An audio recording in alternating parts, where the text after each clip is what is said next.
Good evening, everyone, and welcome to episode 27 of Pettit's Puck Talk. I'm here with Jeff Job, and only Jeff Job. How you doing today, Jeff? Doing good. Feel a lot better with Clay not being here. We're just going to continually roast him. So I want to start off by saying Jeff's brother is going to join us again later in the show today, so just be ready for that. But we got a lot to cover, so let's get right into it. In our first story, coming out of Winnipeg, Patrik, Laine, and his Fortnite addiction. Patrik Laine played Fortnite for 14 hours on Saturday, January 26th.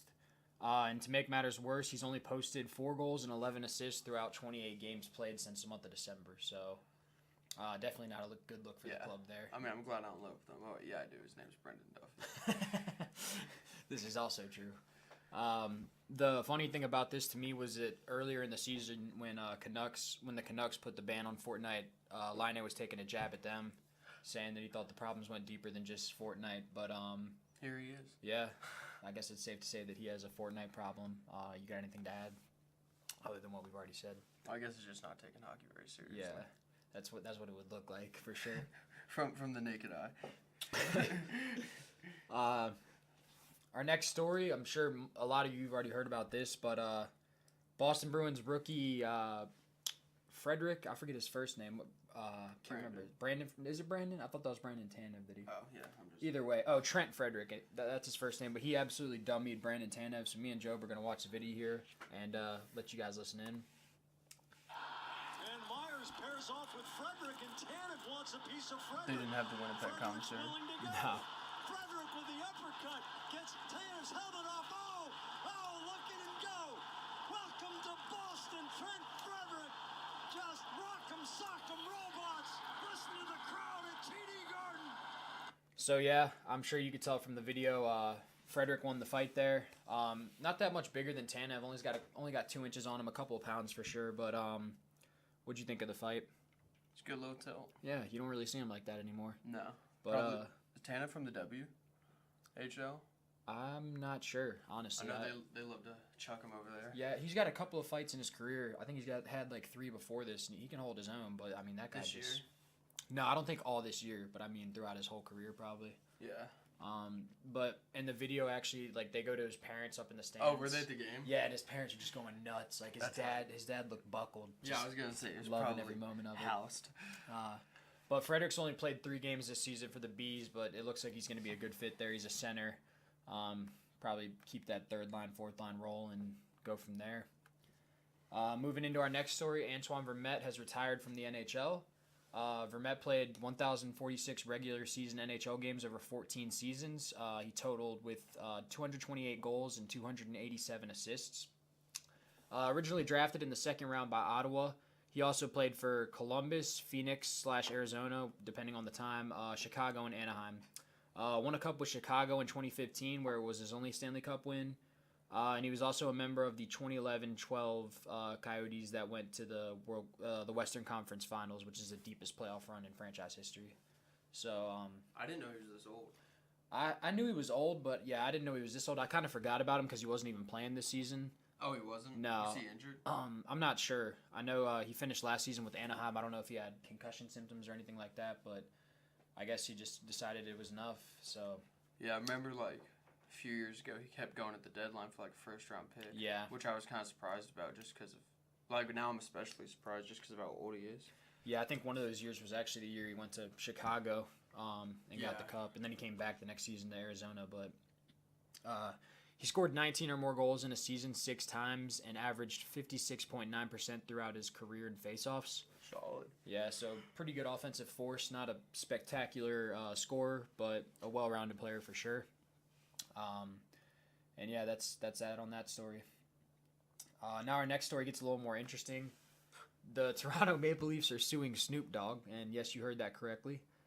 Toronto is suing Snoop Dogg over his cannabis brand Leafs by Snoop. I'm sure that was around before the Maple Leafs.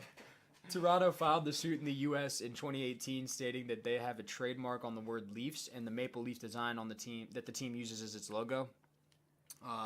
Toronto also claims that the logo of Snoop's brand is too resemblant of their own. So how do you trademark a noun? I'm not really sure, especially when you spell it like that. But I don't know why they spell it like that either. I guess leaves would be like the Toronto Maple Leaves. doesn't really have as good of a jingle. Yeah, maybe he could be the Leaves. Yeah. Be grammatically correct. But I mean, why would you want to? I mean, if anything, I feel like it promotes your brand more than. Yeah. I don't know why this is something you would do over. As if the Maple Leafs don't make enough money as it is. Yeah, you know. or they could just, put the brands together and he could do his own little business at the games. Or they could worry more about winning cups and Yeah. not, marijuana. Yeah. Spend a little more money on Nylander than this. A little less Sure. money on Nylander. Yeah. You guys a plug. No, pay him more. If he asks for it, he'll get it. Yeah, you're not wrong. That's evident. We got a trade alert that happened a little later in the week after last week's podcast, and it's between Pittsburgh and Florida. Pittsburgh traded Derek Brassard, Riley Sheehan, 2019 second-round draft pick, and 2 2019 fourth-round draft picks to Florida in exchange for Nick Bjugstad and Jared McCann. What do you think of this? I like it. I mean, I hate giving up Riley Sheehan. He was a really good, third-line, fourth-line player, and he produced a pretty good amount for that. I mean, he was way better than he was in Detroit. Yeah. But, I mean, giving up Brassard, I'm all for it. We gave up, Ryan Reeves, which was our only real enforcer to protect our stars. And You guys have Crosby, though. yeah. He's such an enforcer, but no, I think Nick Bjugstad is a really good addition. I really don't know too much about Jared McCann though, so I guess we'll see how he is. But I was actually gonna ask what you thought about it because I had a story to tell after you were done about the trade. Story time? Yeah, after your thoughts. I mean, I thought Brassard was pretty sick in New York. I definitely think he was a letdown in Pittsburgh, though. Yeah. I think a lot of players like Kessel, for example, are just they're able to find Pittsburgh as a great organization and boost their career, but I guess it just didn't work out for Brassard. Maybe his role wasn't as big as it was in New York. I mean, wasn't he on the third line most of the time? Yeah, a little bit on the second line, but yeah, mostly third line. Which is honestly kind of surprising because that means he's probably matched up against other third liners in the league. Yeah, he should have been dominating. Yeah. But I guess it didn't work out for him. I don't know. He was playing with worse players. I don't know if that had anything to do with it. I mean, I guess at the end of the day, it just wasn't a good fit for him. So I think it was probably a good trade for both teams. Mm-hmm. But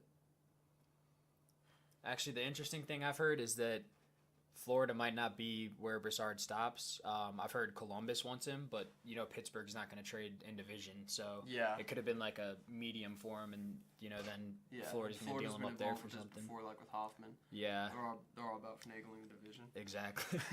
So it'll be interesting to see if he stays there or if he does indeed go to Florida. But story time. So I was at the Penguins game on Friday. That was the first game that Bjugstad and McCann played in, and they didn't even they got the trade that day. That morning is when the trade went down. They packed all their stuff, got on the plane, and they got to Pittsburgh, got to the rink 10 minutes before puck drop. Didn't even skate in warm-ups, nothing. And they came out. I thought Bjugstad had a really good game. He had an assist in that game, actually. McCann wasn't too noticeable, but that's a good thing and a bad thing, I guess. But yeah, that was story time. I'm surprised they threw him in so quick because they didn't have a skate or anything with them. So that's for a lot of these players just playing with strangers. Yeah, I mean, I guess exactly. Some could have played juniors years and years ago. Yeah. Or, nationals, but I mean, it was either that or call up some guys from the AHL that really too. aren't ready. So I think that was a good move. We ended up winning the game too, so can't be mad about that at the end of the day. And now we're going to go to Job's brother. He wants to come in and talk about our next two topics. Is he a Caps fan, by the way? Lightning, okay. That's interesting. So we're going to him right now. Hey. Hello? Hey, you're live. Okay. So, next topic is the analysis of Strome and Perlini to Chicago for Schmaltz. So, go ahead. Okay, so just looking over this trade, we have 3 young players, with 2 of them going to Chicago and 1 going to Arizona. Schmaltz had a really good year last year. It was his second year in the league. He had 52 points. This year on Chicago, he only had 11 points in 23 games, only 2 goals, so he's definitely slowing down. Traded to Arizona for 2 players in similar situations, playing really well in the AHL and OHL, maybe not connecting so well at the NHL level. So, go ahead. Berlini hasn't spent that much time in the AHL, but between Strome and Schmaltz, they're kind of similar. Cap-wise, it's pretty similar. Are they all on entry level still? What? Are they still on entry levels, all three Yes, of them? they're also on entry levels. Another thing that could be at play, I don't know how many contracts each team has. Maybe there's another trade in the works. I guess this is a while ago. Never mind. I don't even pay attention that much to the league anymore. So who do you think won the trade? Well, I definitely think it's too early to tell. Another thing to consider is that Smoltz is now out for the season. Oh, he is? I didn't know that. I didn't either. Yeah, he has they just said a lower body injury out for the season, so that's definitely concerning. I don't really know what happened. I mean, it's really too early to tell. Strome's a great prospect, but he hasn't been doing a lot at the NHL level. And, Yeah. He is now that he's on Chicago. Yeah, I was gonna say he has been producing a lot more. He Yeah. played juniors with McDavid and DeBrincat on the same line in Erie, and now he's back with DeBrincat, and he's also playing with Patty Kane a little bit. So that has to be helping him too. I think if you Yeah, take... and I mean, Go ahead. You're good. Go ahead. well, Chicago and Phoenix are obviously not going to be playoff teams this year, especially Chicago.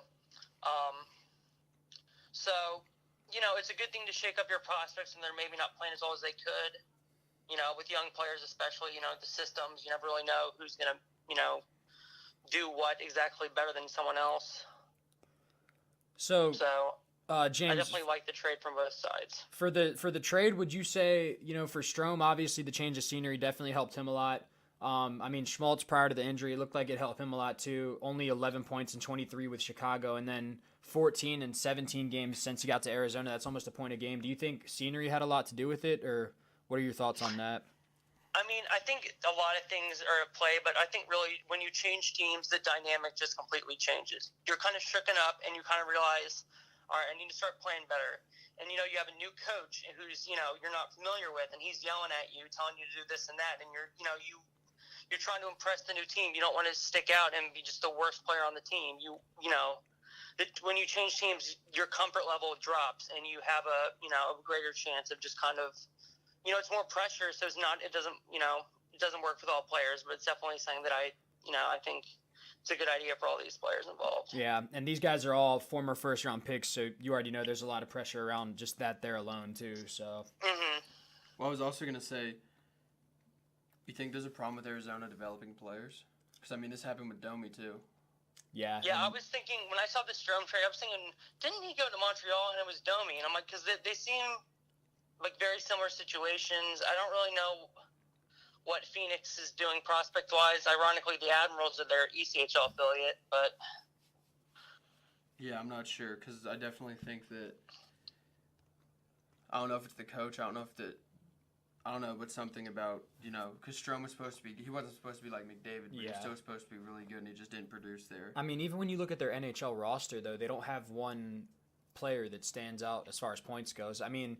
You got a couple of really good, decent players. Like, you got Galchenyuk, you got Clayton Keller. Yeah. Stepan's all right. He's getting a little old. But they don't really have – I feel like every team has that one standout player that goes and gets points every night. And I don't think Arizona has that. That might be what they need. Yeah, exactly. I guess that sums up really everything we had to say about the trade analysis. Moving into our next topic, I know you had something you wanted to say about this, James. Phoenix Copley has been signed to a 3-year. Phoenix Copley's been signed to the 3-year contract extension by Washington. Yeah, so I saw this maybe a half hour ago, and I was a little surprised. I figured it was a 1-year deal, and then I hovered over the little info thing that said 3 years, and I was very surprised. He's playing okay as a backup for Holtby. I don't really know. I'm just going off numbers wise, not amazing, but. Could be a lot worse. Yeah, I mean, he's cheap. He's a good backup plan. Solid backup. Yeah, and he has AHL experience, and he's a good mentor in Hershey if he doesn't work out as an NHL goalie. The other thing is that I wonder what Samsonov's thinking. Like, they re-signed their backup for 3 years when he's supposed to be the goalie of the future for them, and he's not playing well in his first year in Hershey. Yeah, when I saw 3 years, I thought about that too. Like, maybe they're thinking 3 years is the time they're giving Samsonov to make his career or break it, and hopefully he's NHL ready to be a starter by then. Well, I mean, you also got to think about Holtby in this equation. I mean, he's probably playing the best hockey he's played like last year, I would say. This year he's been a little shaky, but he's also getting old. I mean, there's probably going to come a time when his worth is still a lot, and they want to bring up Samsonov and give him a chance. I could see Holtby getting traded in a couple of years, possibly. Yeah. The one thing I'll say is that the Caps have been very good about developing goalies in general with Varley and Neuvirth, and I mean they were first and second round picks, but they're still NHL goalies, and then they have Holtby and Grubauer. Yeah, and then so I don't really think there's a problem with them developing goalies. Yeah, I would say one thing they do is like it seems like they develop a goalie and then they trade him off. Like look at they've got Grubauer out there. They had Neuvirth, who's like. I mean, without injuries, he's probably a really good goalie. Yeah, but his problem, or without sending him to Philly. Yeah, that's a great home for goalies. But yeah, I mean, they did that with Varlamov too. Yeah, there's another one, and now Varlamov and Grubauer are both out in Colorado, and yeah, I mean, and I would say probably they traded Varley at his prime. Yeah, I'd agree. So maybe they'll look to do the same with Holtby, especially if Samsonov's living up to the hype. I don't think they would do that just because. I mean, they already won their cup. They're not rebuilding right now. That's true. So I can't see them trading Holtby. But I mean, unless he won it out. Yeah.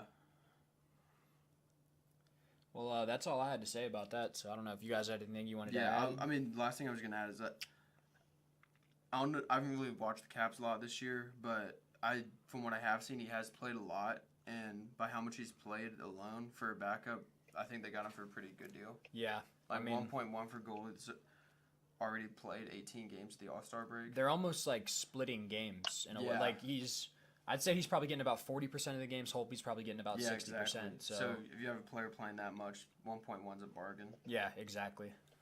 I don't know. Maybe he'll get better, or maybe not get better, but maybe he'll realize his worth later down the road if he's consistent enough and want something different. But only time can tell. So.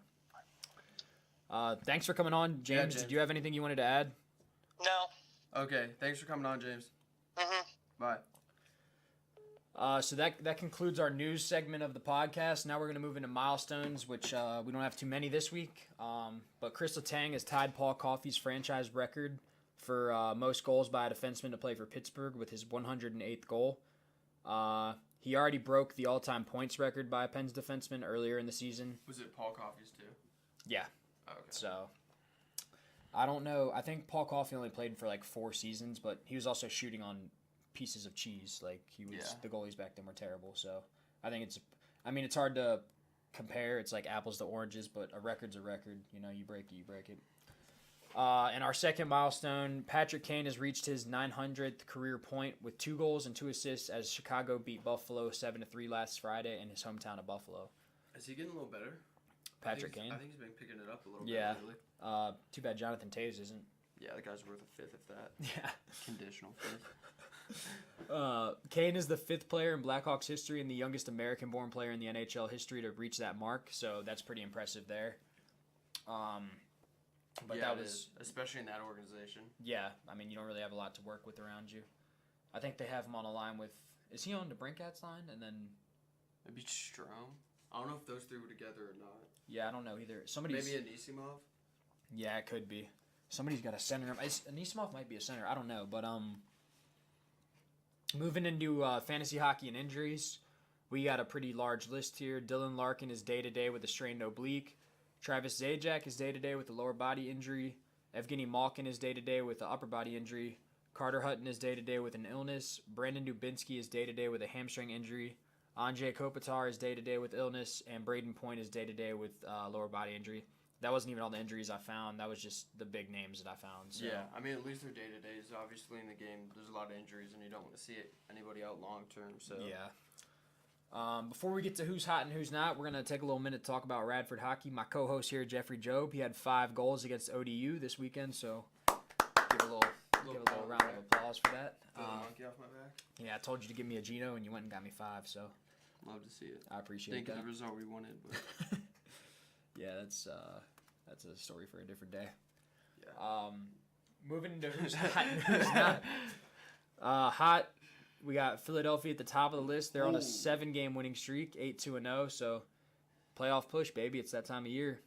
I hate to see it. They get some good karma from Clay not showing up here anymore. Yeah, for real. Next up on the list, we got Dallas, who's on a 4-game winning streak, 5-5-0 over their last 10. Next up on the list, we got Chicago at a 4-game winning streak, 5-3-2 over their last 10.